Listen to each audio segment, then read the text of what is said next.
Hey, hi, hello everyone. Jai Shri Krishna. This is Sri Krishna Bhujani and yes, welcome back to my channel.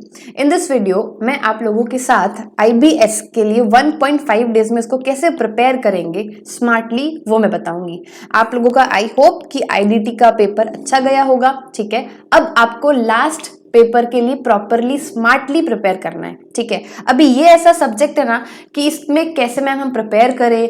ठीक है, exam में कौन से materials लेके जाने चाहिए, ये सारी चीजें मैं डिस्कस करूंगी. एंड तक वीडियो को देखना. ठीक है, तो देखो 1.5 डेज है अभी आप लोगों के पास. और अगर आप लोगों ने बोथ ग्रुप्स दिया हुआ है तो आप लोग FR, AFM, audit, DT, IDT ये तो आपने ऑलरेडी अभी पढ़ चुका है. ठीक है, तो जब आप एग्जाम हॉल में अपना IBS का पेपर देने जाओगे, प्लीज माइंड को ब्लॉक करके मत जाना. ऐसा मत सोचना कि मुझे सारे केस स्टडीज के आंसर बुक में मिल जाएंगे.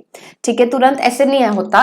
4 घंटे है आप लोगों के पास और काफी अच्छे बड़े खासे केस सिनेरियोज होंगे. और अब तो IBS का पेपर ट्रिकी भी आता है. ठीक है, तो don't put your brain in घर में नहीं रखना है अपने दिमाग को. और ऐसा सोचना है कि अगर कुछ क्वेश्चंस डायरेक्टली मुझसे बिना बुक्स को रेफर किए बन रहे तो आपको बिना रेफर किए बना लेना है. ठीक है, तो आपको पूरा क्लिक होना चाहिए. ठीक है, आपके कंसेप्ट स्ट्रांग होने चाहिए.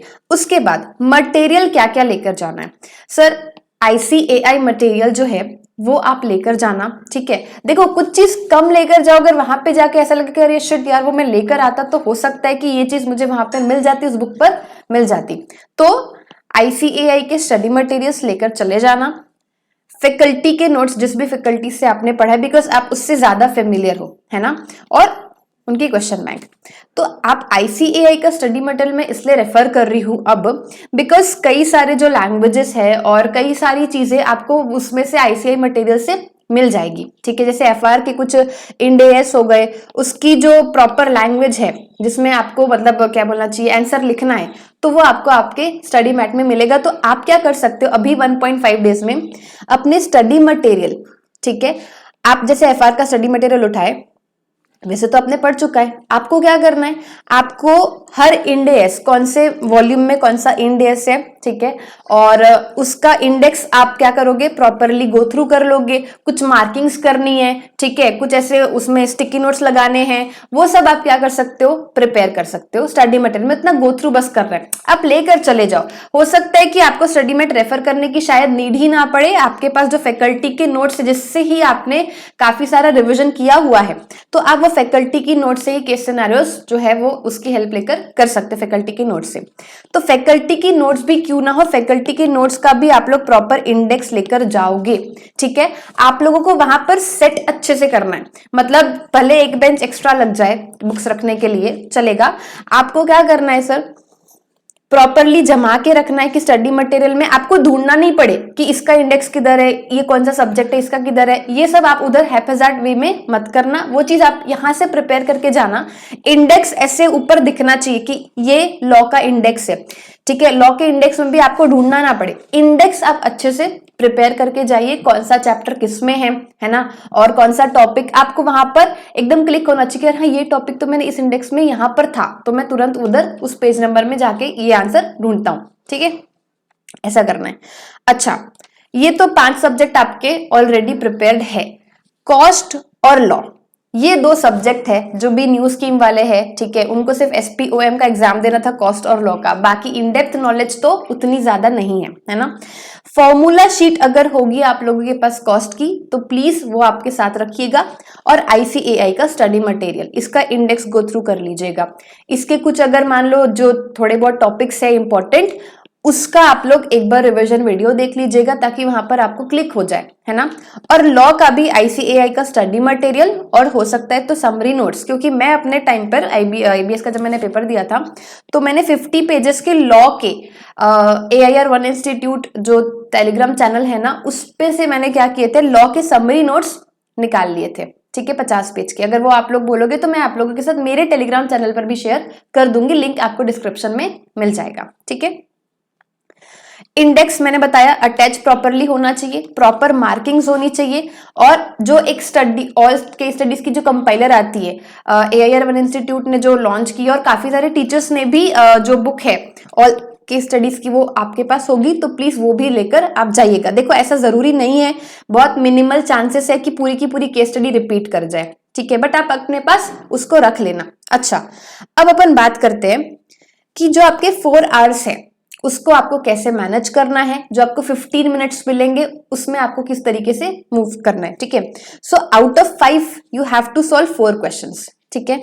तो आप पहले क्या करना, जो 15 मिनट्स मिलेगा ना आपको, 3 मिनट्स मिलेगा ना सर आपको, उसमें आपको क्या करना है, देखो पहले आप देख लेना कि कुछ केस स्टडी रिपीट कर रही है कि नहीं कर रही है। वो आपको वो जो ऑल केस स्टडीज का कंपाइलर होता है ना, उसमें अल्फाबेटिक ऑर्डर में इंडेक्स दिया हुआ है सब्जेक्ट वाइज कि कौन सी केस स्टडीज है डिस्क्रिप्टिव क्वेश्चंस वाले, ठीक है। तो आप जैसे ही पेपर मिलेगा सब क्वेश्चंस के डिस्क्रिप्टिव पार्ट देख लेना, क्या आपको वो कहीं फेमिलियर लग रहे हैं, क्या आप ढूंढ पाओगे क्या तुरंत, क्या आपको वो चीज पता है क्या, तो आप तुरंत 5 से 7 मिनट में ये काम कर लेना। उसके बाद आप कोई एक केस स्टडी पकड़ना और वो प्रिपेयर करना शुरू कर देना, ठीक है। आप 5 to 7 मिनट्स में आप देख लो कि कुछ रिपीट हुआ है क्या, कोई क्वेश्चन आपको तुरंत मिल जा रहा है क्या, ठीक है। वो 5 से 7 मिनट के बाद आप कोई एक केस स्टडी पढ़ना, ठीक है, और डायरेक्ट उसके डिस्क्रिप्टिव पार्ट में जाना और वो फिर आप सॉल्व करना शुरू करना। सॉल्व करना मतलब वहीं पेपर में, और उसका आप देख लेना कि कौन से सब्जेक्ट का, एफआर का है ये वाला, इसको इस सिनेरियो में ऑडिट का है कि किसका है। तो आपका टाइम बचेगा। आप जैसे 15 मिनट्स ओवर होंगे आप तुरंत क्या कर सकते हो, वो केस स्टडी को तुरंत सॉल्व करना शुरू कर सकते हो। तो वो 15 मिनट्स को आपको बहुत ही अच्छे से यूटिलाइज करना है, ठीक है। ये आपने कर लिया। अब भले आपको 4 घंटे मिलते हैं इस पेपर में, बट ये भी कम पड़ते हैं, तो शुरू से स्पीड बहुत ज्यादा मेंटेन रखना। कई बार ऐसा होता है कि जैसे आईडीटी के कुछ अभी आपने पेपर देकर आए आईडीटी का आज ही, तो आपको हो सकता है कि जैसे कुछ आईटीसी का अगर क्वेश्चन आ गया वो आपको तुरंत क्लिक हो रहा है, तो तुरंत उसको सॉल्व करना स्टार्ट कर दो। अब उसमें टाइम वेस्ट मत करना कि मैं देखता हूं ढूंढता हूं, नहीं, आपको आ रहा है ना, आप लिख दो, सॉल्व कर दो, ठीक है। तो स्टार्टिंग से ही अपनी स्पीड को मेंटेन रखना, ठीक है, और कोशिश करना 40 से 45 मिनट्स में आपका एक केस स्टडी सॉल्व हो, ताकि बाद में अगर कोई अगर एक लेंदी केस स्टडी है अगर, ठीक है, तो उसमें आपको ढूंढने में टाइम लग रहा है तो वहां पर आपका टाइम कवर हो जाए। ऐसा नहीं कि 4 केस स्टडी करनी है, 4 घंटे है तो 1 घंटा हम लगाएंगे एक केस स्टडी में, ऐसा मत करना, ठीक है। तो ये हो गया सर बोथ ग्रुप्स वालों के लिए। अच्छा, अगर आप लोगों ने अपने प्रिपरेशन टाइम में एमटीपी वगैरह कुछ सॉल्व किया होगा तो बहुत अच्छा होगा, आप लोगों को एक प्रैक्टिस होगी कि हमको कैसे 100 नंबर का आईबीएस का पेपर अटेम्प्ट करना है। और अगर नहीं किया है तो अभी आप लोग क्या करोगे, आज आप लोग करने वाले हो पूरा इंडेक्स स्टडी मटेरियल का स्टडी, ठीक है, और लॉ और कॉस्ट का अगर आपको कुछ टॉपिक्स अगर लगते हैं कि, तो आप उसके क्या करोगे, रिवीजन वीडियो देख लेना, उसको गो थ्रू कर लेना, ठीक है। बाकी आपको सिर्फ क्या करना है, सब्जेक्ट उठाना है, ठीक है। एफआर आपने उठाया, उसके पेजेस गो थ्रू करने हैं, कौन सा इंडेक्स पढ़ा है, कौन सा टॉपिक किधर है, ठीक है। मार्किंग्स कर लेना, अगर कुछ आपको मार्किंग्स करनी होगी, इतना ही करना है, बहुत ज्यादा लोड नहीं लेना है, ठीक है। और अगर आप लोगों को लास्ट में ऐसा लगता है कि अब क्या पढ़े, तो आप कल के दिन रात में या फिर शाम में क्या कर सकते हैं, एक एमटीपी लो, ठीक है, क्विकली उसके आंसर्स ढूंढना स्टार्ट कर दो, है ना। एमटीपी खुद से सॉल्व करो, एक एमटीपी, तो आपको थोड़ा कॉन्फिडेंस आएगा कि इसको किस तरीके से सॉल्व करना है, कैसे आंसर्स को ढूंढना है, ये सारी चीजें, ठीक है। तो आईबीएस में सबसे पहले तो एकदम कूल माइंड से एग्जाम हॉल में जाना है ना, और सारी चीजें मैनेज, मतलब पूरा बुक्स अच्छे से जमा के रखनी है, इंडेक्स प्रॉपरली विजिबल होना चाहिए, ठीक है, और दिमाग ओपन रख के ये सारे जो इसके क्वेश्चंस आएंगे कंसेप्चुअल क्लैरिटी वाले, और आपको अगर जल्दी क्लिक हो रहे हैं तो आपको तुरंत उसको सॉल्व करना है, ठीक है। और 15 मिनट्स को प्रॉपरली यूटिलाइज करना है, ठीक है, और यस प्रॉपर मार्किंग्स करनी है। ऐसा मत सोचना कि यार इतनी सारी बुक्स है, मतलब कितनी शर्म आएगी इतनी सारी बुक्स लेके जाने में, ऐसा कुछ जरूरी शर्म नहीं आना है, आपको पूरी बुक्स लेके जानी है। एक भी बुक अगर कम लेके गए, वहां पे रिग्रेट हो गया कि यार मैं बुक लेके आता तो शायद मेरे 3-4 नंबर और बढ़ जाते। एक और चीज, अगर आपको मान लो एक कोई डिस्क्रिप्टिव पार्ट है कोई केस स्टडी का, आपको कुछ नहीं आता, कुछ भी नहीं आता, बट स्टिल छोड़ना मत, कुछ तो रेलेवेंट उसका पार्ट लिख के आना, 1 लाइन 2 लाइन, यस नो, कुछ तो लिख के आना।